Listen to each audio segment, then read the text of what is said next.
Hello बच्चों, आइए इस प्रश्न को पढ़ते हैं। बोला गया है परम शून्य ताप पर शुद्ध जर्मेनियम का क्रिस्टल व्यवहार करता है। पहला ऑप्शन है पूर्ण चालक की भांति, दूसरा ऑप्शन है पूर्ण अचालक की भांति, तीसरा ऑप्शन है अर्धचालक की भांति, चौथा ऑप्शन है इनमें से किसी भी भांति नहीं। आइए इस प्रश्न की मुख्य अवधारणा की चर्चा करें। मुख्य अवधारणा देखिए, बात करें अगर हम शुद्ध अर्धचालकों के बारे में, शुद्ध अर्धचालकों के लिए,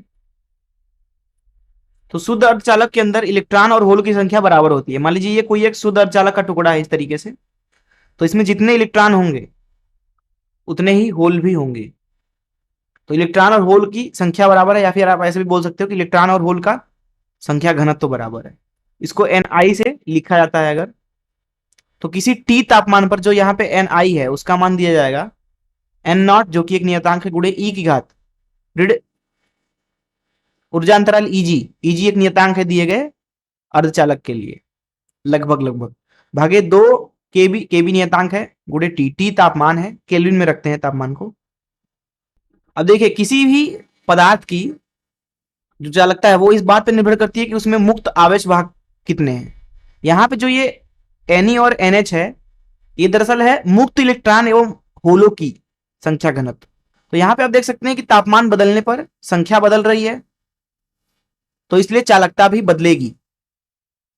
तो अगर इस मुख्य अवधारणा से इस प्रश्न को हम हल करें, तो बोला गया है परम शून्य ताप पर शुद्ध जर्मेनियम का क्रिस्टल व्यवहार करता है।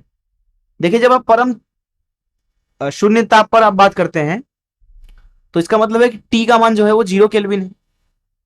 अब आपको पता है कि Ni जो है, अथवा इलेक्ट्रॉन का संख्या घनत्व या फिर होल का संख्या घनत्व शुद्ध अर्धचालक के लिए वो कितना होता है, n0, जो कि एक नियतांक है, गुणे e की घात ऋण Eg भागे 2 kb t। kb एक नियतांक है, बोल्ट्जमैन नियतांक। तो जब आप यहाँ पे t बराबर 0 डालोगे तो ये जो Ni है या जो ये Ne है, NH, ये 0 हो जाएगा, अर्थात आवेश वाहक जो है वो 0 हो जाएंगे। अब 0 केल्विन तापमान पर जब कोई आवेश वाहक है ही नहीं अर्धचालक में, तो जो अर्धचालक है, अर्धचालक, ये क्या हो जाएगा, अचालक बन जाएगा। तो इस प्रश्न का जो उत्तर है वो बी सही है, अर्थात परम शून्य तापमान पर जो शुद्ध जर्मेनियम का क्रिस्टल है वो व्यवहार करेगा पूर्ण अचालक की बात। मैं आशा करता हूं कि आपको इस प्रश्न का हल जरूर समझ में आया होगा। धन्यवाद।